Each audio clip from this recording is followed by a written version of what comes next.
अच्छा, कभी सोचा है कि जब घर में चाय बनती है तो हम हमेशा वो छन्नी लेकर चाय पत्ती को अलग क्यों करते हैं? हाँ, ये तो है। या फिर जैसे नाश्ते में पोहा खा रहे हो तो उसमें से मिर्च क्यों निकालते हैं? ये छोटी छोटी बातें ना असल में एक बड़े वैज्ञानिक सिद्धांत से जुड़ी हैं, मतलब पदार्थों को उनके मिश्रण से अलग करना। बिल्कुल, ये अलग करना या कह लें पृथक्करण हम रोज करते हैं, जाने अनजाने में ही सही, पर यह हमारी जिंदगी का हिस्सा है। हाँ। कभी तो इसलिए कि कोई बेकार या नुकसान देने वाली चीज हटानी है, कभी इसलिए कि भाई मिश्रण में से कोई खास काम की चीज चाहिए हमें। और आज हम इसी रोजमर्रा के दिखने वाले विज्ञान की थोड़ी गहराई में उतरेंगे। हाँ। हमारे पास स्रोत के तौर पर कक्षा 6 विज्ञान की किताब का अध्याय 5 है, पदार्थों का पृथक्करण। जी। इस अध्याय का अगर एक छोटा सा अवलोकन दें तो इसमें पहले तो यही बताया है कि हमें चीजों को अलग करने की जरूरत ही क्यों है, और फिर इसे करने के कुछ बहुत ही आम लेकिन असरदार तरीके दिए हैं। जैसे हाथ से बीनना, अनाज को डंडियों से अलग करना जिसे थ्रेशिंग कहते हैं, फिर वो हवा से भूसी उड़ाना, निष्पावन। हाँ, निष्पावन। छानना है मतलब चालन, पानी में घोलकर या छानकर अलग करना, और हाँ, वो पानी को भाप बनाकर उड़ाना और फिर उस भाप से वापस पानी बनाना भी, वाष्पन और संघनन। बिल्कुल, और हमारा मकसद सिर्फ इन तरीकों के नाम जानना नहीं है। नहीं, बिल्कुल नहीं। हमें ये समझना है कि ये तरीके काम क्यों करते हैं और किस सिचुएशन में, मतलब कौन सा तरीका सबसे सही रहेगा। हाँ। और स्रोत में ना कई गतिविधियां और उदाहरण दिए हैं जिनसे ये बात साफ होती है। तो चलिए शुरू करते हैं। सबसे पहला सवाल यही कि आखिर हमें पदार्थों को अलग करने की जरूरत पड़ती ही क्यों है? स्रोत में पहेली का भी यही सवाल था। हाँ, ये अच्छा पॉइंट है शुरू करने के लिए। क्यों ना करें हम मिश्रण को वैसे ही इस्तेमाल जैसा वो है। सही बात है। देखिए, इसके पीछे कई कारण हैं। स्रोत की कालिका 5.1 इसी बारे में है। सबसे आम कारण तो है मिश्रण में से बेकार या नुकसानदायक चीजों को हटाना। जैसे सोचिए, चावल या दाल में छोटे छोटे कंकड़ मिल जाएं, अगर हम उन्हें बिना निकाले पका लें तो उफ, खाने का मजा ही खराब हो जाएगा। और दांत में आ गया तो? बिल्कुल, दांतों को भी नुकसान। तो ये एक कारण हुआ। दूसरा, जब एक मिश्रण में एक से ज्यादा काम की चीजें हों और हमें उन्हें अलग अलग इस्तेमाल करना हो। अच्छा, जैसे दही को मथ कर मक्खन निकालते हैं। दही भी काम का, मक्खन भी काम का, पर इस्तेमाल अलग अलग है ना। हाँ, सही कहा। तीसरा कारण हो सकता है शुद्धता पाने के लिए, या फिर चीजों को उनके गुणों के आधार पर, जैसे साइज या वजन के आधार पर अलग करना, ताकि उनका सही इस्तेमाल हो सके। समझ गए। जरूरत तो है, ये तो साफ है। अब आते हैं तरीकों पर। स्रोत में कई आसान विधियां बताई हैं। सबसे पहली और शायद सबसे सीधी, हस्तचयन, मतलब हाथ से बीनना। हाँ, हस्तचयन, हैंड पिकिंग। ये तो बहुत ही क्या कहते हैं सहज तरीका है, नाम से पता चल रहा है। हाँ। इसमें हम अपनी आंखों से देखकर हाथों से मिश्रण में से अशुद्धियों को या दूसरी तरह के कणों को चुनकर अलग कर देते हैं। पर यह तरीका तभी काम का है जब एक तो वो जो अशुद्धि है या जो कण अलग करना है वो आसानी से दिखे, मतलब उसका साइज, रंग या बनावट अलग हो। हाँ। दूसरा, उसकी मात्रा बहुत ज्यादा ना हो। और तीसरा, कण इतने बड़े हों कि हाथ से पकड़ सकें। जैसे घरों में हम करते हैं ना, गेहूं, चावल या दालों में से पत्थर के टुकड़े या कोई भूसी का टुकड़ा या कीड़ा वगैरह निकाल देना। स्रोत में चित्र भी है इसका। हाँ, चित्र 5.3। गतिविधि 2 भी इसी पर है। ये बहुत आम है। हाँ, रोज होता है ये तो। सही। पर अब सोचिए, अगर हमें गेहूं के दानों को उनकी बालियों से, मतलब डंडियों से अलग करना हो, क्या तब हाथ से बीनना काम आएगा? लाखों करोड़ों दाने होते हैं। अरे नहीं, बिल्कुल नहीं। वो तो मतलब सालों लग जाएंगे। इसके लिए तो कोई और तरीका चाहिए होगा। बिल्कुल। यहीं पर आती है दूसरी विधि, थ्रेशिंग। अंग्रेजी में थ्रेशिंग कहते हैं। थ्रेशिंग? हाँ, फसल कटने के बाद अनाज के दानों को उनकी सूखी डंडियों से अलग करने का जो प्रोसेस है वो थ्रेशिंग कहलाता है। अच्छा। दाने जो हैं वो डंडियों से चिपके होते हैं और बहुत छोटे होते हैं, तो उन्हें हाथ से तोड़ना तो मुमकिन नहीं है। तो फिर ये थ्रेशिंग करते कैसे हैं? इसके कई तरीके हैं। पुराने तरीके में तो किसान क्या करते थे, अनाज की डंडियों के गट्ठर बनाते थे और उन्हें किसी सख्त जगह पर पीटते थे। चित्र 5.4 में दिखाया भी है। ओह, अच्छा, पीटने से? हाँ, पीटने से दाने डंडियों से अलग होकर गिर जाते हैं। जहां फसल ज्यादा होती थी वहां बैलों की मदद भी लेते थे। और आजकल तो खैर मशीनें आ गई हैं, थ्रेशर कहते हैं उन्हें। हाँ, सुना है। वो ये काम बहुत तेजी से कर देती हैं। पर सिद्धांत वही है, जोर लगाकर पीटकर दानों को डंडियों से छुड़ाना। अच्छा, मतलब इसमें शारीरिक बल का इस्तेमाल हो रहा है। ठीक है। अब मान लीजिए थ्रेशिंग हो गई, पर अनाज में अब भी थोड़ी हल्की भूसी या धूल वगैरह मिली रह गई हो। अब हाथ से बीनना तो मुश्किल है, भूसी भी तो छोटी होती है। हाँ, सही सवाल है। ऐसी हालत के लिए एक और बड़ा दिलचस्प और पुराना तरीका है निष्पावन, अंग्रेजी में विनोइंग। निष्पावन, विनोइंग। हाँ, स्रोत की गतिविधि 3 में भी इसी का जिक्र है, रेत और बुरादे के मिश्रण को अलग करने के लिए। निष्पावन, ये कुछ हवा से जुड़ा हुआ लग रहा है नाम से। बिल्कुल, निष्पावन का आधार ही हवा है। इसमें क्या करते हैं, मिश्रण को थोड़ी ऊंचाई से धीरे धीरे नीचे गिराते हैं। अच्छा। और जहां हवा चल रही हो या फिर कभी कभी पंखे से हवा करते हैं, तो होता यह है कि मिश्रण के जो भारी कण हैं, जैसे अनाज के दाने, वो तो सीधे नीचे गिरकर पास में ही एक ढेर बना लेते हैं। और जो हल्के कण हैं जैसे भूसी, धूल, वो हवा के साथ उड़कर थोड़ी दूर चले जाते हैं। चित्र 5.5 में ये दिखाया गया है। अरे वाह, ये तो मतलब प्रकृति की ताकत, हवा का कितना बढ़िया इस्तेमाल है ना? किसान सदियों से इसे इस्तेमाल कर रहे हैं। और मजे की बात यह है कि जो भूसी अलग होती है ना, वो भी बेकार नहीं जाती। अच्छा। उसे अक्सर पशुओं के चारे के लिए इस्तेमाल कर लेते हैं। तो ये एक तरह से संसाधनों का सही उपयोग भी है। सही बात है, ये तो बहुत अच्छा है। अच्छा, अब एक और जानी पहचानी विधि पर आते हैं, चालन, सिविंग, मतलब छानना। घर पर आटा छानने के लिए छलनी तो सबने देखी है, इस्तेमाल की है। हाँ बिल्कुल। चालन विधि जो है वो मिश्रण के अलग अलग हिस्सों को उनके आकार के आधार पर अलग करने के लिए होती है। आकार के आधार पर? हाँ, छलनी में एक जाली होती है, उसमें छोटे छोटे छेद होते हैं। अब जब मिश्रण को छलनी पर डालकर हिलाते हैं तो जिस चीज के कण छेदों से छोटे होते हैं वो नीचे निकल जाते हैं, और जिनके कण बड़े होते हैं वो छलनी में ही ऊपर रह जाते हैं। जैसे आटे में से चोकर या कोई और थोड़ी मोटी अशुद्धि निकालना। चित्र 5.6। बिल्कुल, आटे के महीन कण नीचे और मोटा चोकर ऊपर। स्रोत में एक और उदाहरण दिया है, कंस्ट्रक्शन साइट पर। हाँ, जहां घर वगैरह बनते हैं वहां रेत छानने के लिए बड़े बड़े चालन, मतलब बड़ी छन्नियों का इस्तेमाल होता है। उनसे रेत में मिले कंकड़ पत्थर अलग किए जाते हैं। चित्र 5.7 में है ये, ताकि सिर्फ बारीक रेत मिले। हाँ, देखा है मैंने वो बड़ी छलनी। अच्छा, स्रोत की गतिविधि 4 में एक सवाल भी है, क्या आटे और चॉक पाउडर के मिश्रण को चालन से अलग कर सकते हैं? ये सोचने वाली बात है। हाँ, ये चालन की लिमिटेशन, मतलब सीमा को समझने में मदद करता है। देखिए, चालन तभी काम करेगा जब मिश्रण के कणों के आकार में अच्छा खासा अंतर हो। अच्छा। अगर आटा और चॉक पाउडर दोनों के कणों का आकार लगभग एक जैसा ही है, इतना कि वो या तो दोनों ही छेदों से निकल जाएं या दोनों ही ऊपर रह जाएं, तो फिर उन्हें इस तरीके से अलग करना बहुत मुश्किल होगा, शायद नामुमकिन। ओह, मतलब साइज का फर्क होना जरूरी है। ठीक है, पर तब क्या करें जब अशुद्धियां बहुत ही बारीक हों, जैसे धूल या मिट्टी के कण, जो शायद निष्पावन से भी पूरी तरह न निकले और हाथ से चुनना तो हो ही नहीं सकता। जैसे चावल या बाल धोते वक्त पानी कभी कभी गंदा सा हो जाता है। ये आम दिक्कत है। ऐसी सिचुएशन के लिए स्रोत हमें 3 प्रक्रियाओं के बारे में बताता है जो अक्सर एक साथ या एक के बाद एक इस्तेमाल होती हैं। अवसाधन, सेडिमेंटेशन, निस्तारण, डीकैंटेशन, और जरूरत पड़े तो निस्यंदन, फिल्ट्रेशन। अवसादन, निस्तारण, निस्यंदन। अच्छा, ये तीनों क्या है, एक एक करके समझते हैं। पहला, अवसादन। अवसादन का सीधा मतलब है बैठ जाना।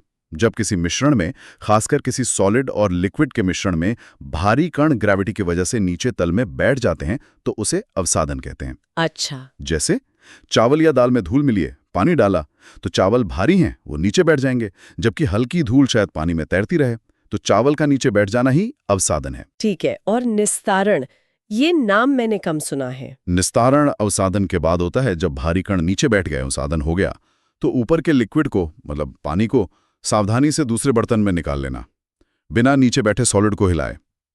ये निस्तारण है, चित्र 5.8 में दिखाया है। ओह अच्छा, जैसे चावल धोने के बाद हम वो गंदा पानी धीरे से ऊपर से निकाल देते हैं, वो निस्तारण है। हाँ। बिल्कुल वही निस्तारण है। इससे काफी हद तक जो हल्की, ना घुलने वाली अशुद्धियां हैं वो पानी के साथ निकल जाती हैं। समझ गई, दाल चावल धोते वक्त हम यही करते हैं। लेकिन अगर पानी फिर भी पूरी तरह साफ ना हुआ हो, या मान लीजिए मिट्टी के कण इतने बारीक हैं कि वो पानी में घुले घुले से लग रहे हैं, पूरी तरह नीचे नहीं बैठ रहे हैं। हाँ, ऐसा हो सकता है।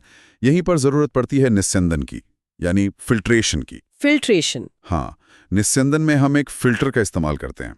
फिल्टर कोई भी ऐसी चीज होती है जिसमें बहुत महीन छेद होते हैं, पोर्स कहते हैं उन्हें।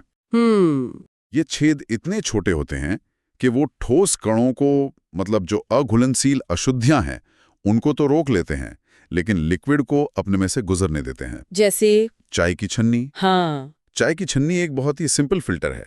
वो चाय की पत्तियों को रोक लेती है, चाय को निकलने देती है। हाँ। स्रोत की गतिविधि 5 में गंदले पानी को साफ करने के लिए फिल्टर पेपर का इस्तेमाल दिखाया है। चित्र 5.9, 5.10। फिल्टर पेपर में बहुत ही बारीक छेद होते हैं, वो महीन अघुलनशील कणों को भी रोक लेते हैं। अच्छा। कपड़े का टुकड़ा भी कई बार फिल्टर का काम करता है। जैसे घर पर पनीर बनाते हैं ना, हाँ। तो फटे दूध में से पानी निकालने के लिए कपड़े का इस्तेमाल करते हैं, वो भी निस्यंदन ही है। या फलों का रस निकालते वक्त बीज और गूदा अलग करने के लिए भी यही होता है। ठीक है, तो अवसादन, निस्तारण और निस्यंदन, ये तीनों मिलकर ना घुलने वाली अशुद्धियों को हटाने में काफी मदद करते हैं। हाँ। अब एक अलग तरह की सिचुएशन लेते हैं। मान लीजिए पानी में नमक घुला हुआ है। नमक तो पानी में घुल जाता है, दिखता भी नहीं। अब इसे कैसे अलग करेंगे? छानने से तो नमक नहीं निकलेगा पानी से। बहुत अच्छा सवाल है ये।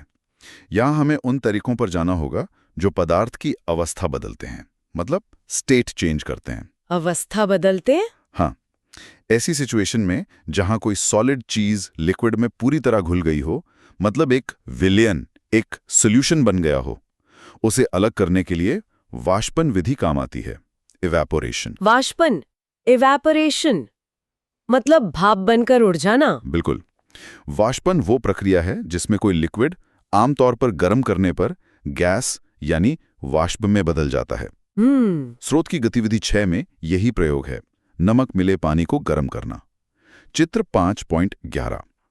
जब हम नमक वाले पानी को गर्म करते हैं तो पानी धीरे धीरे भाप बनकर उड़ जाता है। अच्छा। और क्योंकि नमक तो भाप बनकर नहीं उड़ता, वो सॉलिड रूप में बर्तन में ही पीछे रह जाता है। ओहो, तो समुद्र के पानी से नमक ऐसे ही बनाते हैं क्या? हाँ हाँ, बड़े पैमाने पे यही सिद्धांत काम करता है।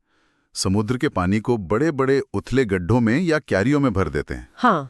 चित्र 5.12 में है। हाँ। सूरज की गर्मी से पानी धीरे धीरे वाष्पित होता रहता है, उड़ता रहता है। हाँ। और ठोस नमक उन गड्ढों में बच जाता है, फिर उसको इकट्ठा करके साफ करते हैं। अरे वाह, ये तो कमाल है। पानी उड़ गया, नमक रह गया। लेकिन अगर हमें वो पानी भी वापस चाहिए हो जो भाप बन के उड़ा था, मान लो पानी कीमती है। हाँ, ये भी हो सकता है। तो उसके लिए हमें वाष्पन की उल्टी प्रक्रिया करनी होगी, यानी संघनन। कंडेंसेशन। संघनन। कंडेंसेशन। हाँ, संघनन वो प्रक्रिया है जिसमें कोई पदार्थ अपनी गैस वाली अवस्था से, मतलब वाष्प से, वापस लिक्विड अवस्था में बदलता है। इसका कोई उदाहरण रोज की जिंदगी में? बहुत आम है। कभी बर्फ वाला ठंडा पानी का ग्लास मेज पे रखा है? हाँ, रखा है। थोड़ी देर बाद ग्लास के बाहर पानी की छोटी छोटी बूंदें आ जाती है ना? हाँ, वो कहाँ से आती हैं? मुझे हमेशा हैरानी होती थी। वो हवा से आती हैं। हवा में हमेशा थोड़ी बहुत पानी की भाप, मतलब जलवाष्प, मौजूद रहती है। अच्छा। जब ये जलवाष्प ग्लास की ठंडी सतह से टकराती है तो वो ठंडी होकर वापस पानी की बूंदों में बदल जाती है। यही संघनन है। अरे वाह। स्रोत में चित्र 5.13 में भी दिखाया है। केतली से भाप निकल रही है और अगर उसके सामने कोई ठंडी मेटल की प्लेट रखें तो प्लेट पर पानी की बूंदें जमा हो जाती हैं। तो वाष्पन से हम घुले हुए सॉलिड को अलग कर सकते हैं और संघनन से उस लिक्विड को, यानी पानी को, वापस पा सकते हैं। यानी वाष्पन और संघनन मिलके एक पूरा साइकिल बना सकते हैं। पहले उड़ाओ, फिर जमा लो। अच्छा, इसका मतलब ये भी हुआ कि कभी-कभी किसी मिश्रण को पूरी तरह अलग करने के लिए हमें शायद एक से ज्यादा तरीके इस्तेमाल करने पड़े एक साथ। निश्चित रूप से। बिल्कुल। कई बार मिश्रण बड़े कॉम्प्लेक्स होते हैं, कोई एक अकेली विधि काम नहीं करती। स्रोत की गतिविधि 7 इसी का एक बढ़िया उदाहरण है। रेत और नमक का मिश्रण। रेत और नमक, हाँ। इन्हें कैसे अलग करेंगे? सोचिए, हाथ से बीनना नामुमकिन। दोनों के कण छोटे हैं। छानना? शायद उससे भी बात न बने अगर कणों का साइज मिलता जुलता हुआ तो। बिल्कुल। तो यहाँ हमें कई विधियों का एक क्रम, एक सीक्वेंस अपनाना होगा। सोचिए, रेत और नमक के गुणों में ऐसा क्या अंतर है जिसका हम फायदा उठा सकें? हाँ, नमक पानी में घुल जाता है, रेत नहीं घुलती। शाबाश, बिल्कुल सही। तो पहला स्टेप क्या होगा? मिश्रण में पानी मिलाना। हाँ, इससे नमक पानी में घुल जाएगा, लेकिन रेत नीचे बैठ जाएगी। अवसादन। बहुत अच्छे। अब हमारे पास रेत और नमक के पानी का मिश्रण है। इनको कैसे अलग करें? हम धीरे से पानी को दूसरे बर्तन में निकाल सकते हैं, निस्तारण। हाँ, या फिर ज्यादा सफाई चाहिए तो मिश्रण को फिल्टर पेपर से छान सकते हैं, निस्यंदन। रेत फिल्टर पेपर पर रह जाएगी और नमक का पानी नीचे आ जाएगा, है ना? एकदम बढ़िया, बहुत अच्छे। अब हमारे पास क्या है? नमक का पानी। मतलब विलयन। अब इससे नमक और पानी को कैसे अलग करेंगे? अब आसान है, वाष्पन का इस्तेमाल करेंगे, पानी को गर्म करके उड़ा देंगे तो बर्तन में नमक बच जाएगा। और अगर पानी भी चाहिए तो जो भाप बनेगी उसे किसी ठंडी सतह पर इकट्ठा कर लेंगे, संघनन, जैसा चित्र 5.13 में था। एकदम सही। देखा, रेत और नमक जैसा साधारण सा दिखने वाला मिश्रण, पर उसे पूरी तरह अलग करने के लिए हमें अवसाधन, निस्तारण या निस्यंदन, फिर वाष्पन और फिर संघनन, इतनी सारी विधियों को सही क्रम में इस्तेमाल करना पड़ा। हाँ, ये तो है। ये दिखाता है कि पदार्थों के गुण, उनकी प्रॉपर्टीज को समझना कितना जरूरी है सही तरीका चुनने के लिए। ये वाकई दिलचस्प है कि कैसे अलग-अलग तरीके एक साथ मिलकर काम करते हैं। अच्छा, अब जब विलयन की बात हुई, मतलब सॉल्यूशन की, तो स्रोत में एक और सवाल उठाया गया है, क्या पानी किसी भी चीज को कितनी भी मात्रा में घोल सकता है? मतलब जैसे एक ग्लास पानी लिया तो क्या उसमें हम चाहे जितना नमक घोलते जा सकते हैं? अच्छा सवाल है। नहीं, ऐसा नहीं होता। हर लिक्विड की एक फिक्स टेम्परेचर पर किसी चीज को घोलने की एक लिमिट होती है, एक सीमा होती है। अच्छा, यहीं पर विलयन सॉल्यूशन और संतृप्त विलयन सैचुरेटेड सॉल्यूशन का कॉन्सेप्ट आता है। जब हम पानी में मान लीजिए नमक घोलते जाते हैं, तो एक पॉइंट ऐसा आता है जब और नमक घुलना बंद हो जाता है। हाँ, देखा है मैंने, वो नीचे बैठने लगता है। बिल्कुल, चाहे आप कितना भी हिलाएं, वो घुलेगा नहीं, नीचे बैठ जाएगा। तो जब और नमक घुलना बंद हो जाए, उस हालत को क्या कहते हैं? उस स्थिति में जो विलयन बनता है उसे कहते हैं संतृप्त विलयन, सैचुरेटेड सॉल्यूशन। संतृप्त विलयन। हाँ, इसका मतलब है कि उस तापमान पर उस पानी में नमक की जितनी मैक्सिमम मात्रा घुल सकती थी वो घुल चुकी है, अब और नहीं घुलेगी। स्रोत की गतिविधि 8 चित्र 5.14 में यही दिखाया गया है। और वो जो पहली की समस्या थी ना, कि वो रेत से मिले नमक की बड़ी मात्रा को वापस नहीं पा रही थी। हाँ, हो सकता है उसके पास पानी कम था और नमक बहुत ज्यादा, तो विलयन जल्दी संतृप्त हो गया और सारा नमक घुल ही नहीं पाया। ओह, अच्छा, तो क्या संतृप्त होने के बाद और नमक घोलने का कोई तरीका है ही नहीं? मान लो हमें और घोलना है। एक तरीका है टेम्परेचर बढ़ाना, मतलब विलयन को गर्म करना। गर्म करने से? हाँ, स्रोत की गतिविधि 9 यही बताती है।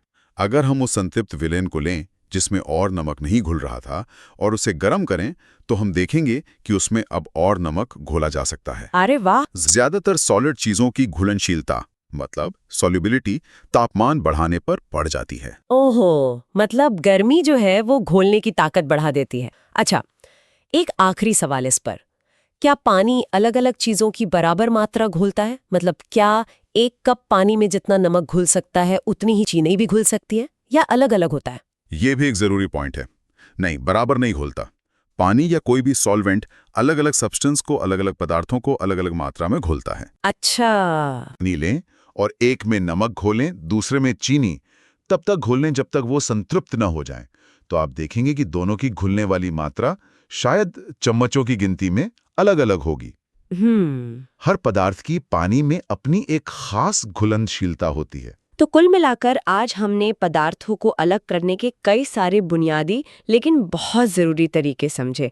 हाथ से बीनने यानी हस्तचयन से लेकर थ्रेशिंग, निष्पावन, चालन, फिर वो अवसादन, निस्तारण, निस्यंदन और खासकर विलयनों के लिए वाष्पन और संघनन तक। हाँ, और साथ में ये भी जाना कि विलयन कैसे बनते हैं, कब संतृप्त होते हैं और तापमान का उन पर क्या असर पड़ता है। बिल्कुल। और ये सारी तकनीकें जो हैं, देखने में भले ही आसान लगे, पर ये विज्ञान और इंजीनियरिंग में जो बड़ी बड़ी कॉम्प्लेक्स सेपरेशन प्रक्रियाएं होती है ना, उनका आधार है। अच्छा। हाँ, चाहे वो पीने का पानी साफ करना हो, या माइंस से मेटल निकालना हो, या लैब में केमिकल्स को प्यूरिफाई करना हो, इन बेसिक प्रिंसिपल्स की समझ बहुत जरूरी है।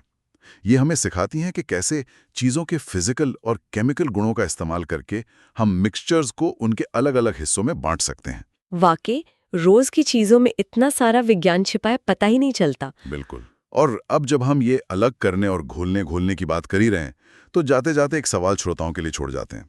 हाँ, जरूर। शुरू में पहेली की एक और जिज्ञासा का जिक्र था, क्या गैसें भी पानी में घुलती हैं? हमने तो अभी सॉलिड की बात की। जरा सोचिए, अगर गैसें पानी में घुलती हैं, जैसे कि ऑक्सीजन गैस, जो पानी में रहने वाले जीवों, मछलियों के लिए जरूरी है, तो उन्हें पानी से अलग करने के क्या तरीके हो सकते हैं? या फिर उन पदार्थों को अलग करना कितना मुश्किल होगा जिनके गुण जैसे आकार, वजन या घुलनशीलता लगभग एक जैसे हों। ये सोचने वाली बात है। बहुत दिलचस्प। खैर, इस गहरी और मजेदार बातचीत के लिए बहुत बहुत शुक्रिया। शुक्रिया। उम्मीद है हमारे सुनने वालों को भी पदार्थों को अलग करने के पीछे के विज्ञान को समझने में मजा आया होगा। अगली बार फिर मिलेंगे किसी और विषय की गहराई में उतरने के लिए।